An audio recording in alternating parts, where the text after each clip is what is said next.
করে সম্ভব? Unlimited chicken mutton fish দিয়ে মেনু, জিরো ব্যাংকোয়েট চার্জেস আর ফ্রি ডেকোরেশন। বাবা, মধ্যমগ্রামের বেস্ট ব্যাংকোয়েট দেখে চোখ ধাঁধিয়ে যাবে।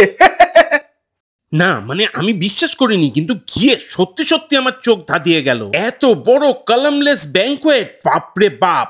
800+ লোকজন হোস্ট করা যায় এখানে। Royal pavilion launch and banquets খুলে গেছে মধ্যমগ্রাম চৌমাথার একদম কাছে। ভেতরটা তো সুন্দর, সঙ্গে বাইরে একটা লনও আছে, যেটা ডেকোরেশন করলে এরকম অপূর্ব লাগে। ব্যাংকোয়েট হলটা বিশাল বড় আর অপূর্ব সুন্দর। Well sanitised bathroom and toilet, আর সঙ্গে দুটো রুমও পেয়ে যাবে। গিয়ে দেখলাম স্টার্টার লোড হচ্ছে, তাই আমি একটু গরম গরম চাউমিন খেয়ে নিলাম। আর স্টার্টারে এই ফিশ ওলেটা অসাধারণ খেতে ছিল। না না, পার্কিং এর কোনো অসুবিধাই নেই, অডেল স্পেস। দেখলাম মেইন কোর্সও আস্তে আস্তে রেডি হচ্ছে। এই প্রথম আমার খাবার দাবারের থেকে জায়গাটার প্রতি কনসেন্ট্রেশন ছিল বেশি। সুন্দর জায়গায় সুন্দর সুন্দর খাবার খাওয়ার একটা আলাদাই মজা আছে। মেনুতে আনলিমিটেড মাটন, চিকেন, ফিশ মিলিয়ে 20টারও বেশি আইটেম থাকবে। জিরো ব্যাংকোয়েট চার্জ আর ফ্রি ডেকর। তোমাদের খরচ পড়বে মাত্র 1650 টাকা plus GST per head. Terms and conditions তো একটু থাকবেই। ফোন করে নাও।